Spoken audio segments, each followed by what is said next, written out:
우리가 오늘 함께 읽은 이 본문의 내용들은 사실 참 참담하고 말하기도 입에 담기도 정말 불쾌하고 민망한 그런 내용들이 담겨져 있습니다. 이 사사기 우리가 함께 읽은 19장 1절의 시작은 이스라엘의 왕이 없을 그때에 이렇게 시작하는데 사실 사사기를 특징 짓는 말이 바로 이 말입니다.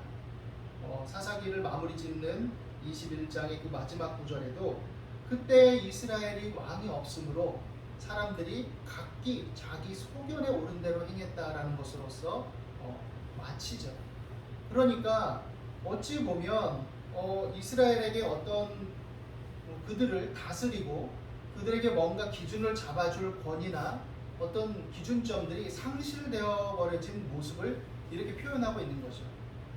여기서 이 왕이 없다라는 의미는 사실 사무엘 서로 넘어가면 거기에 이제 이스라엘의 초대 왕 사울이 등극하고 또 선왕 아주 유명한 우리도 잘 알고 있는 그 다윗 왕이 등극하고 이런 내용들이 쭉 나오니까 왕정 시대가 열리니까 아직 왕정 시대가 아니니까 뭔가 불완전하고 또 나라로서의 체계, 국가로서의 체계가 갖춰지지 않아서 그랬구나라고 생각할 수 있을지 모르지만 사실 그런 의미가 아닙니다. 이 성경의 전체적인 맥락과 연속성에서 본다면 이스라엘의 왕이 없으므로 사람들이 각기 자기 소견에 오른 대로 행하였다라는 것은 그것을 극복하기 위해서 인간 왕을 세워야 된다라는 의미가 아니라 하나님의 왕되심을 부인하고 있는 현상이 일어난 그 문제를 얘기하고 있는 거죠. 왕되신 하나님을 왕으로서 인정하지 않고 그 왕이신 하나님께서 그들에게 주신 제사와 율법의 내용들이, 기준들이, 가치들이 제대로 이루어지지 않는 이 비참한 현실. 그랬을 때 그들에게 어떤 일들이 일어나고 있었느냐, 이것을 아주 적나라하고 극명하게 보여주는 내용입니다. 특별히 이 19장을 읽다 보면 사람들의 이름이 나오지 않아요. 다 어떻게 보면 익명으로 처리되고 있습니다. 이것은 문학적인 어떤 차원들에서 조금 고려해 본다면 다른 조건도 있을 수 있겠지만 이 익명성이라는 것은 그만큼 보편적이었다라는 어떤 의미를 지닌다라고 할 수 있어요. 어떤 레위인, 어떤 사람, 한 노인, 그 첩, 이름도 밝히지 않고 불량배들 다 다양하게 이렇게 이름이 딱 규정돼서 어떤 개인으로 어떤 집단으로 딱 치부되지 않고 그냥 다 익명성을 가지고 있는 거죠. 물론 그 성읍, 기부와 성읍은 거론되고 있지만 그러니까 이러한 어떤 무법천지의 상황이 그 당시에 비일비재했다. 암암리에 다 이렇게 살고 있었다. 기준이 상실돼 버렸다. 이렇게 말해주고 있는 것이죠. 이 레위인은 어떤 사람입니까? 이 레위인은 오늘 이야기 등장하는 레위인은 율법 선생입니다. 율법 선생. 율법 선생으로서 성전에서 예배를 인도하는 어떤 사람으로서의 역할을 하였고 또 소소한 어떤 일들, 어떤 판결과 관련된 그들의 어떤 이스라엘 백성들의 삶과 관련해서 판결을 내릴 때 법 집행자로서의 역할도 감당했던 그런 존재입니다. 그런데 이 사람을 어떤 사람으로 묘사되고 있는지 우리가 잘 알고 있죠. 봤으니까. 첩을 드렸습니다. 이 첩이 어떤 목사님의 어떤 설교를 제가 들은 적이 있는데 이 첩을 좀 구체적으로 이제 언어를 통해서 밝혀서 얘기를 하시더라고요. 필라게시라는 그 단어를 쓰는데 이 필라게시라는 단어는 그러니까 쉽게 말하면은 아내가 원래 있는데 그 아내는 이샤라는 단어를 쓰는데 이 본처 외에 아이를 낳지 못해서 이샤가 아이를 낳지 못해서 이제 후손을 위해서 그 다음 이제 후초로 드리는 게 차라라고 합니다. 그러니까 예를 들어서 사무엘서에 등장하는 한나 같은 사람, 한나와 분인나 얘기해서 그 분인나 한나 같은 사람. 그러니까 이 분인나 같은 사람, 이렇게 아기를 못 낳으니까 엘가나가 후초로서 분인나를 들여서 애를 낳은 거죠. 근데 이 필라게시는 그거와 상관없이 어떻게 보면 예쁘니까, 마음에 드니까, 아니면 어떤 육체의 어떤 소욕을 따라서 그 매력을 통해서 성적인 만족을 취하고자 선택하는 어떤 그런 양상으로서 보여지고 있는 것이죠. 그러니까 레위인이 신앙인으로서 이스라엘의 어떤 지도자요 선생으로서 어떤 기준을 마련해서 하나님의 법을 집행하는 사람으로서 합당하지 않은 어떤 그런 일상의 요소들을 보이고 있는 것이죠. 물론 그는 여전히 레위인이었고 오늘 말씀 속에서도 그가 레위인으로서의 뭔가를 행하고 있는 요소들은 조금씩 엿보입니다. 그러니까 종교 의식 속에 어떤 제도 속에서 그가 레위인이라는 어떤 신분을 가지고 행세를 하는 면은 있었지만 그러나 그거는 다분히 겉으로 드러난 것에 불과했고 그의 실제적인 삶의 내용은 하나님을 경외함도 없고 하나님의 말씀에 입각한 자신의 인격과 가치를 자기에게 체화시켜서 살아가는 삶의 열매, 그러니까 하나님을 경외함도 없었다는 것을 그대로 보여주고 있습니다. 그 첩이 이제 그 첩을 드렸는데 그 첩이 어떻게 되느냐? 행음을 하고 이 남편 레위인을 떠납니다. 그리고 자기 아버지의 집으로 가요. 사실 이 에브라임 산지와 이 유다 베들레헴은 남북으로 멀어요, 거리가. 그러니까 거기로 갔죠. 근데 여기를 또 찾으러 갑니다, 이 레위인이. 뭔가 그래도 아쉬웠던 것이죠. 뭐 예를 들어서 이렇게 행음을 했어? 그렇다면 율법에 의해서 처리를 해야 돼. 뭐 이렇게 간 게 아니라 이 여인에게 가서 이제 어떻게 하느냐? 그 여자에게 한글 성경에는 오늘 읽은 우리 말씀에는 그 남편이 그 여자에게 다정히 말하고 이렇게 말합니다. 설득하는 거죠. 그래, 내가 좀 미흡했어. 네가 좀 내가 그래서 그랬구나. 뭐 어쨌든 간에 난 그래도 네가 필요하고 너가 마음에 드니까 다시 돌아가자. 영어 성경에 보니까 그녀에게 가가지고 그녀가 되돌아올 수 있도록 그녀가 다시 돌아오도록 설득했다 이렇게 기록되어 있어요. 설득한다는 건 뭐예요? 야, 이래서 이런 거고 이러면서 이런 거고 이렇게 막 얘기를 해서 그 마음을 돌이키는 거죠. 네가 잘못했어. 이건 틀린 거야. 돌아와. 이게 아니라 설득해서 그 마음을 자꾸 되돌린 거예요. 그래서 이제 돌아오도록 결정을 내리죠. 그런데 그 당시에 뭐 베두인들 풍속에도 그게 있고 이스라엘 풍속에도 그런 게 다 같이 중동 지방의 풍속에 그게 있지만 이렇게 누가 왔을 때 그 나그네를 대접할 때 또 손님을 대접할 때 한 3일 정도는 이렇게 대접을 한다고 그럽니다. 그래서 잘 먹고 쉬고 기력을 회복하고 만족을 얻은 후에 이제 환송하는 거죠. 아, 잘 가십시오. 이렇게. 그런데 3일이 지났어요. 근데 넷째 날 아침에도 그 여자의 아버지가 또 잘 먹고 기력 회복하고 좀 더 쉬다 가라. 그래서 레위인이 또 그렇게 했습니다. 5째 날에도 또 그렇게 했어요. 물론 저녁 때가 돼가지고 이제 일어나서 떠나려고 발걸음을 재촉하지만 여기에서 참 의문이 듭니다. 레위인이라면 어때요? 하나님의 율법과 또 성전과 가까운 사람이죠. 우리가 언뜻 생각할 때. 그러면 안식일을 지키려면 어떻게 해야 돼요? 차라리 거기에 있으면서 안식일을 지키던지 그래야 될 텐데 그것을 염두에 두지 않는 거죠. 그냥 가는 겁니다. 가다가 안식일을 제대로 지킬 수 있었을까? 다음 날이 바로 안식일인데 이런 생각이 드는 거죠. 그러니까 뭔가 기준이 없고 뭔가 안식일에 대한 준비도 없는 사람이고 레위인으로서 뭔가 이게 좀 결여된 사람이 아니었나 이렇게 생각을 해요. 안식일을 염두에 두지 않는 레위인 사실 어떻게 보면 굉장히 맞지 않는 얘기죠. 그런데 여하간 그렇게 길을 떠났는데 늦게 출발했으니까 밤이 어수룩해지고 이제 어디서 유숙을 해야 돼요. 그러니까 이제 그 하인이 함께 동행했던 하인이 여부스에서 우리가 좀 하루를 지내고 가야 될 것 같습니다. 어둑어둑해지고 컴컴하니 여부스에서 이따 갑시다 라고 의견을 얘기했는데 이 여부스는 그때까지만 해도 아직 이방인의 지역이었어요. 그러니까 아직 그 땅을 완전히 다 점령하지 못한 거죠. 이스라엘 백성들이. 그러니까 거기는 이방인에 속한 지역이니까 거기서 유하지 않겠다. 그리고 더 가서 뭐 우리 기브온이나 라마에서 내가 머물려고 한다. 이렇게 얘기를 하죠. 여부스는 나중에 이제 다윗 때에 다윗이 점령을 해서 이스라엘 땅이 됩니다. 거기가 바로 예루살렘이죠. 예루살렘. 옛 이름은 여부스였고 이게 참 어떻게 보면 되게 웃긴 얘기예요. 겉으로는 이방인들과 함께 뭐 교제하지 않고 이스라엘 백성으로서 어떤 기준을 지킨다.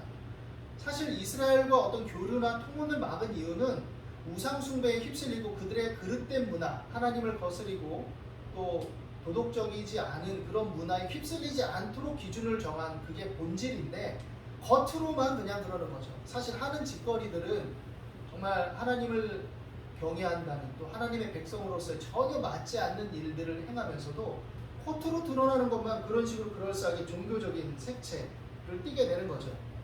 여하간 베냐민에 속한 기브아에 가까이 이르렀습니다. 그래서 해가 이제 완전히 졌어요. 그리고 어떻게 보면 큰 번화가 베로에 있습니다. 왜냐하면 그 당시 풍속도 그렇고 이스라엘 백성들에게도 분명히 율법적으로 나그네를 압박하지 말고 너희들도 옛날에 애굽에 있을 때 나그네였지 않았느냐? 그러니까 나그네를 홀대하거나 압박하지 말고 나그네를 잘 대접하고 생명을 중요하게 여기고 이런 의미들이 다 있는 율법의 조항들이 있거든요. 베로에 있는데 누구 하나 그를 초청해서 자기 집으로 밤이 맞았는데 놔두질 않아요. 그러니까 노숙하게 만드는 거죠. 어떻게 보면 아무도 관심을 두지 않는 거죠. 참 암담한 현실입니다. 지금 이 상황의 현실을 봤을 때 나그네로 환대하지 않고 있는 거예요. 어떻게 보면 이 베냐민 지파, 이 기브온, 이 베냐민에 속한 이 기브아도 사실은 함께 이스라엘 백성된 형제들 아니에요. 레위는 옷차림도 달랐을 터인데 그러면 그를 맞아들여야 될 터인데 이게 어떻게 보면 무법천지가 되면서 또 지파 간의 어떤 유대들도 좀 깨어졌고 지파 이기주의에 좀 빠져 있는지 자기들끼리만 그냥 북적북적하면서 어떻게 보면 살아가고 있는 그런 양상들 이것을 보여주고 있다라고 생각이 됩니다. 오늘날에도 이런 양상들을 좀 보게 되죠. 어떤 면에서는 각 교회마다 어떤 개교회 중심주의가 되는 양상들이 일어나다 보니까 예수 그리스도 안에서 온 교회가 사실은 우주적으로 연합되고 하나라는 어떤 의미를 우리가 신학적으로나 신앙적으로 분명히 가지고 있음에도 불구하고 내 교회 아니면 다른 교회는 신경도 안 쓰고 예를 들면 내 교회만 잘 되면 되고 내 교회만 사람 많이 모이면 되고 그래서 기준이 없어져 버리는 거죠. 기준이 없어져 버리는 거예요. 제가 예전에 오래전인데 여름 성경학교를 맞이해서 아이들에게 이렇게 전도를 하다가 참 씁쓸한 경험을 했습니다. 어떤 아이에게 우리 여름 성경학교 하는데 너 여름에 덥고 그러니까 한번 와보지 않을래? 와서 우리 재밌는 게임도 하고 또 즐겁게 지낼 수 있는 프로그램도 있으니까 함께 가보지 않을래? 예수님 널 사랑하신단다 이렇게 얘기했는데 그 아이가 그 교회 가면 뭐 줘요? 이러는 거예요. 뭘 줘? 그냥 함께 우리 즐겁게 지내고 서로 사랑하고 또 함께 하는 걸 배우는 거지. 이랬더니 그 아이가 저기 어떤 교회는 가면요 돈도 주고요 아이스크림도 주고요 뭐 무슨 문구 세트 그때 그것도 주는데요 우리는 그런 건 주지 않아. 뭐 교회에서 사랑을 주고 또 필요에 따라서 도와줄 수 있겠지만 그런 거 나눠주면서 판매하듯이 교회 오라고 하는 건 아니야. 이랬더니 그럼 안 가요?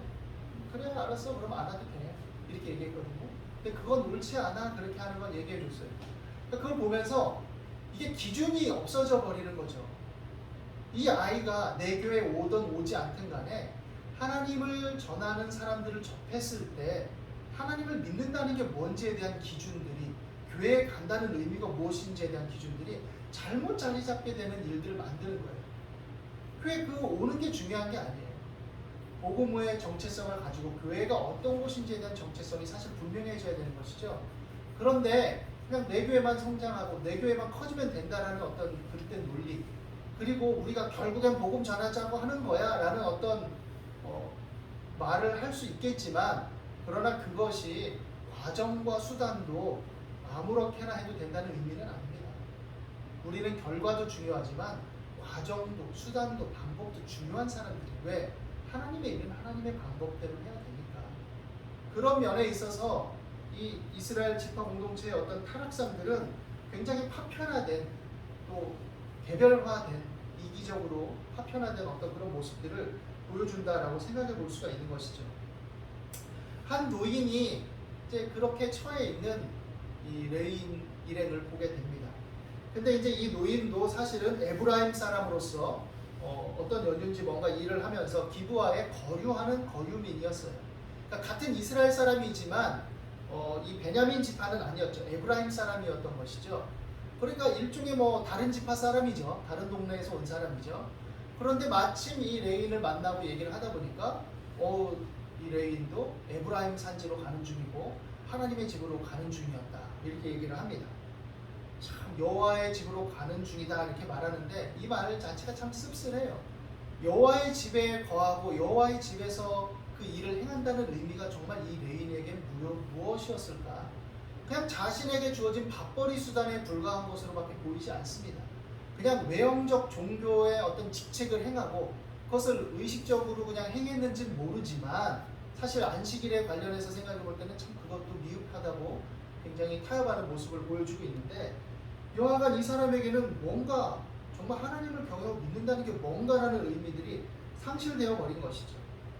여하간 이 노인에 의해서 집으로 이끌림을 받았고 집에서 이제 먹고 쉬고 즐겁게 얘기를 나누고 있었죠. 고향 소식도 전해 듣고 얘기도 했겠죠. 그런데 갑자기 이제 불량배들이 등장하는 겁니다.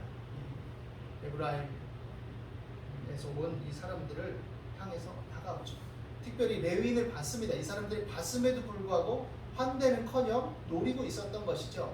아마 해가 지고 조금 더 어두워지면 뭔가 수작을 부리려고 계획하고 있었는데 이 노인의 집으로 들어가니까 에이 짜증나네, 숲으로 돌아갔네, 안 되겠다, 노인의 집으로 가자 이렇게 한 거죠. 더군다나 이 노인의 집은 자기들 집화 사람도 아니니까 가서 뭐 이렇게 해봐야 큰 뭐 리스크도 없을 거다 이렇게 생각했을지도 모릅니다. 문을 두드리고 그 레위인을 끌어내라 그럽니다. 우리가 관계하리라 이래요. 이게 뭐냐? 동성강간을 하겠다는 거예요. 우리가 집단으로 이 놈을 동성강간하겠다. 모욕을 주고 자신들의 빗나간 일탈된 성적 욕구를 만족시키겠다. 이거죠. 이 노인이 말합니다. 야 형제들아, 너희가 이 같은 망령된 일을 하지 말라. 망령된 일이죠. 망령된 일이죠. 레위인을 그것도 아무리 어쨌든 간에 레위인이 어떤 사람인지 모르는 상태에서 하나님의 성전에서 일한 레위인이라는 걸 본인이 알고 있고 그 사람이 어떤 사람이든 간에 하나님이 판단하시고 하나님이 심판하실 건 심판하시고 뭔가 법적인 문제가 있을 때는 그때에 따라서 처리를 해야 되겠지만 지금은 그냥 레위인 다른 지파에서 온 사람 요 정도만 알고 있잖아요. 어쨌든 그와 상관없이 하나님을 두려워함도 없이 이 사람을 동성강간하겠다 이거예요. 옛날 소돔과 고모라의 멸망 사건이 생각나죠. 그 타락상들이 강간하겠다. 레위인이 뭐 그냥 조금 더 폭넓게 해석해서 레위인이 동성애적 성적 취향을 가지고 있어서 나도 좋다 뭐 이런 것도 아니에요. 뭐 그냥 더 정당하게 얘기해 본다면 그것도 아니에요. 뭐 그랬어도 문제가 될 법한 얘기지만 그런데 망령된 일을 하지 말라 해놓고 한 해결 방법이 뭐냐? 뭐 궁여지책이었는지는 모르겠지만 그 딸들을 내어주겠다. 마음대로 하라 이거죠. 참담한 일 아닙니까? 이거 자체도 사실은 참담한 일이에요. 레위인이 자기는 손님이니까 여러 가지 민폐 끼치기 싫고 여러 가지 뭐 상황들을 고려했는지 모르겠지만 자기 아내, 자기 그 사람을 억지로 끌어냅니다. 얼마나 두려워서 발버둥을 쳤겠어요. 근데 억지로 끌어내요. 이게 해결책이야. 그리고 이 첩은 밤새도록 악한 자들에 의해서 인간을 당합니다. 얼마나 고통스럽게 처참하게 겪었는지 아침에 또 얼마나 자기를 구해주기를 벗어나기를 원했는지 그 집 문 앞에 가까스로 다다라서 두 손이 그 문지방에 걸쳐져서 처참하게 쓰러져 있었어요. 근데 여기에서 또 레인이 보여준 모습이 참 경악스럽습니다. 문을 열고 나왔는데 그 첩이 그렇게 쓰러져 있잖아요. 그렇다면 자기가 그렇게 했으니까 얼마나 미안하고 애통하고 비통하고 또 그 사건을 경험하면서 레인이니까 적어도 내가 하나님 앞에서 얼마나 잘못 살았는가, 내가 얼마나 잘못했는가 되돌아보고 비통해하고 그 첩에게 적어도 미안해하고 자기의 나약함과 비겁함에 대해서 한탄이라도 해야 되는 거 아니에요? 그런데 일어나 가자 그냥 깨웁니다. 쓰러져 졸려서 피곤해서 잠들었는지 그런 것처럼 참 냉정하죠, 사람이라는 게. 그러면서도 율법의 어떤 율례를 따라서 겉으로 보이는 것들을 행한다고 말하고 있는 레위인인 거죠. 그러니까 종교가 거칠애화되고 겉으로 드러나는 외피에만 신경을 쓰고 그것이 그냥 하나의 어떤 틀, 그냥 습관적인 문화로 자리 잡게 되면 그 내용을 상실해버리면 얼마나 냉정하고 잔인해질 수 있는지 우리는 생각해봐야 돼요. 그냥 종교적 형식만 남았을 때 겉으로는 11조도 내고 하나님 앞에 번제도 드리고 그랬는데 나중에 보면 이스라엘 백성들은 어떻습니까? 고아와 과부들 것마저도 막 뺏어버리고 돈 있는 사람이 그리고 막 재판하는데 재판관들에게 뇌물을 줘가지고 법을 잘못 집행해서 하고 그렇게 빼앗은 것도 모자라서 하루하루 벌어서 하루 먹고 사는 사람들 임금을 제때 주지 않아가지고 그 사람들이 집에 가서 자기 자식들 처자식들하고 막 쫄쫄 굴고 힘겨워하고 이럴 지경이 되면서도 하나님께서 내게 복을 주셨어. 여름 별장들을 좀 더 겨울 별장도 만들고 별장들을 좀 더 지어야 되겠네. 이번에 침대는 상하 침대로 바꿔야지. 이 짓거리를 하고 있는 양상들을 보이죠. 하나님이 가만두시겠어요? 하나님이 관념으로 만들어낸 신도 아니고 이스라엘 역사 속에 실제적으로 역사하셨던 분인데 가만 놔두시겠습니까? 참다 계속 경고하고 계속 징계했음에도 불구하고 돌이키지 않으니까 이제 잽으로 날리시다가 이제는 완전히 그들을 쓸어버리시죠. 너희들이 잘나서 너희들이 뛰어나서 가나안 땅에 너희들을 옮겨놓은 줄 아느냐. 애초부터 얘기하셨죠. 가나안 7족을 비롯해서 가나안 땅에 사는 자들이 인신제사도 드리고 막 우상숭배가 창궐하고 타락했으니 그들을 하나님 대신 너희를 들어서 심판하는 것이고 내가 심판하는 도구로 너희들을 쓴 거고 너희들은 그렇기 때문에 하나님을 경외하고 하나님의 법에 준행해서 바르게 살라고 거기 심어놓은 건데 너희들은 이제 막가네? 하나님이 택했다고 그게 땡인 줄 알아? 너희들이 율법과 제사의식을 가지고 있다고 해서 다 땡인 줄 알아? 할례받은 민족이라고 땡인 줄 알아? 그래서 오히려 이방 나라를 들어서 그들을 다 쳐버리시죠. 북이스라엘은 완전히 멸망해버렸고 남유다는 간신히 아브라함의 언약과 다윗과의 언약을 인해서 하나님의 긍휼을 인해서 간신히 그 흔적만 남아서 명맥을 유지하면서 간신히 살아남아서 확산되게 되죠. 그런 처참한 상황임에도 불구하고 레위인은 자기 책임을 통감하지 못합니다. 그리고는 시체를 싣고 와서 이제 그 개인적인 분노와 원한을 전 이스라엘의 어떤 분노와 보복으로 확산시켜요. 자기가 그걸 타당화시켜서 자기 보복하는 계기로 삼는 거죠.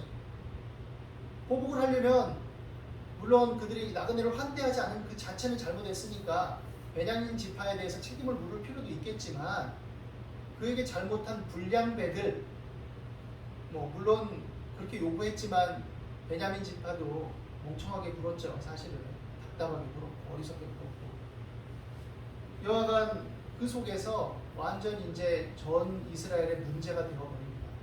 이 처별 12토막을 내서 각 지파에 다 돌려가지고 전쟁을 소집을 하죠. 그들이 여호와의 이름으로 모여서 이제 그것에 대해서 논의를 합니다. 여호와 앞에 모였다고 되어 있어요. 20장에 보면 1장. 그게 종교적인 어떤 회집 속에서의 의미들을 이스라엘 백성들 안에서 갖는다고 볼 수 있는데 이게 정말 하나님 편에서 하나님 앞에 서서 해결해야 될 문제가 아니에요. 하나님의 이름을 들먹이면서 자신들의 어떤 개인적인 욕구를 어떤 생각을 판단을 투영해서 만들어내는 것이죠.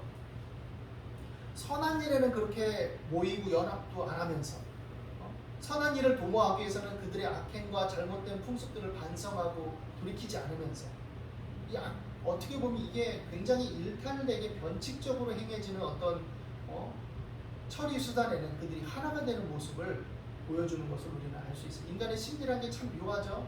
좋은 일에 대해서는 막 뭉치지 않고 관심도 별로 안 가지다가 뭔가 인간의 욕구와 어떤 정서를 자극하는 굉장히 변칙적이고 굉장히 괴이한 것들은 또 관심을 많이 기울이는 게 참 인간의 이상한 심리예요. 어두운 심리고. 그런 상황 속에서 이제 이스라엘 지파들이 분노하고 결국 나중에 보면 동족 살육에 어떤 엄청난 보복이 자행되는 씁쓸한 사건들을 보게 됩니다. 차라리 그들이 모여서 레위인을 불러서 소명해가지고 듣고 어떻게 해서 이런 일이 일어났느냐 물으면서 당신은 레위인인데 어찌해서 그런 일을 첩을 두고 그렇게 자행하고 이렇게 무분별하게 행하고 당신 자신을 먼저 돌봐야 되지 않겠느냐. 이 일에 우리도 책임이 있다. 우리가 다 금식하고 회개를 선포해야 마땅하다. 이렇게 간 게 아니에요.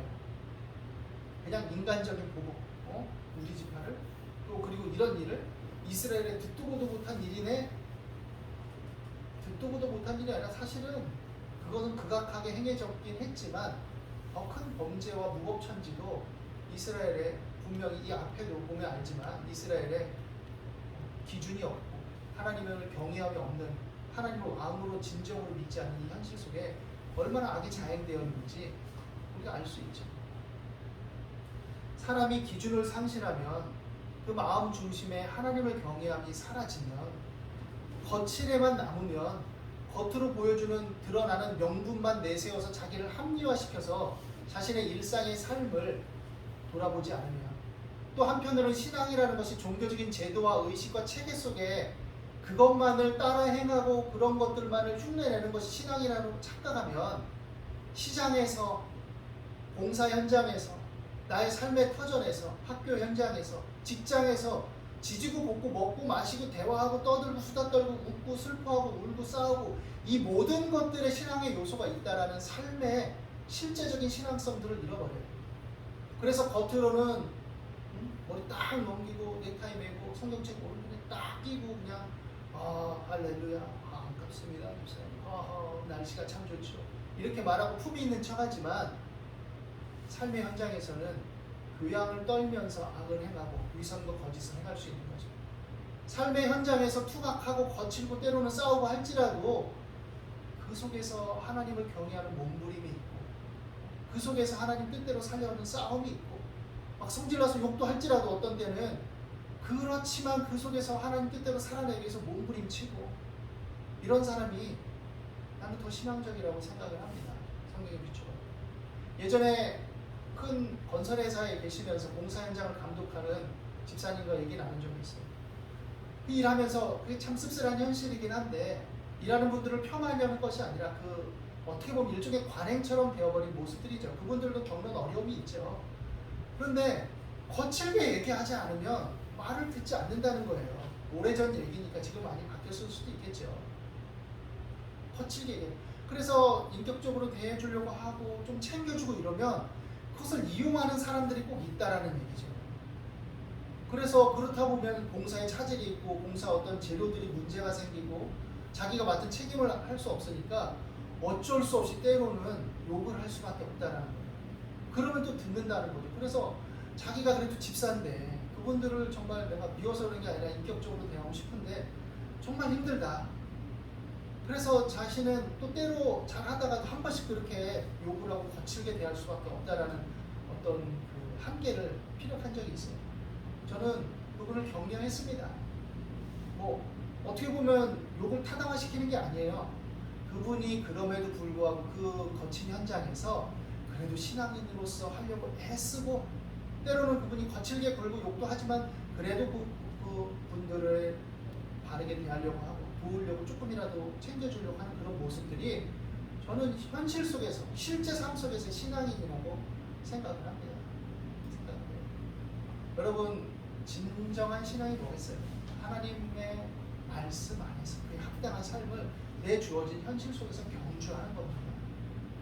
겉으로 드러나는 품위와 교양 다 품위 있게 교양 있게 살고 싶죠. 우리 삶이 그런데 그렇게 품위와 교양만을 찾기에 녹록한 현장들은 아니거든요. 많은 부분이. 그런 면에 있어서 우리가 정말 갈등하고 고민하고 괴롭지만 하나님 편에 서서 기준을 다시금 확고하게 붙잡을 수 있기를 바랍니다. 사람이 기준을 상실할 때 종교의 외피만 남을 때 얼마만큼 극악해질 수 있는지 겉으로는 종교인 행세를 하면서도 속으로는 얼마까지 타락할 수 있는지 오늘 이 모습은 보여주고 있어요. 그런 면에 있어서 우리가 항상 하나님을 경외하고 하나님 안에서 인간미를 잃지 말고 또 겸손하게 나도 연약하고 또 허물받는 인생임을 자각하면서 실제적인 삶의 현장 속에 하나님의 자녀로서 선하고 복된 의로 열매를 맺는 저와 여러분이 될 수 있기를 예수님의 이름으로 축원합니다. 기도하겠습니다. 하나님, 우리는 참 피곤하고 힘겨운 삶을 때때로 맞이하고 또 살아갑니다. 욕지기가 일어나고 갈등이 되고 화가 나고 정말 하나님 도대체 왜 이러십니까? 라는 짜증도 생기고 여러 가지 문제들이 있죠. 그러나 그 속에서도 하나님은 우리와 함께 하시고 우리가 늘 사랑하심을 믿습니다. 그러므로 우리를 합리화하는 오류에 빠지지 않게 하시고 또 우리의 욕구와 욕심과 욕망을 투영해서 종교적인 외피로 그것을 감추면서 하나님을 거스리고 이웃을 해하는 악한 지경에 이르지 않도록 저희들 늘 깨어있게 도와주시옵소서.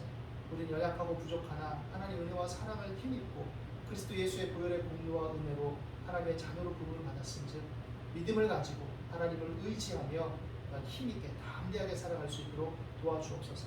삶의 거친 현장에서 분투하는 주의 자녀들을 붙들어 주시고 위로하시고 힘을 주시고 불쌍히 여겨주시고 영육간에 강건함 주시고 길을 열어 주시옵소서. 그 가운데 우리가 믿음의 기준을 잃지 않도록 도와주시옵소서. 감사와 찬송을 드립니다. 예수 그리스도 이름으로 기도드립니다.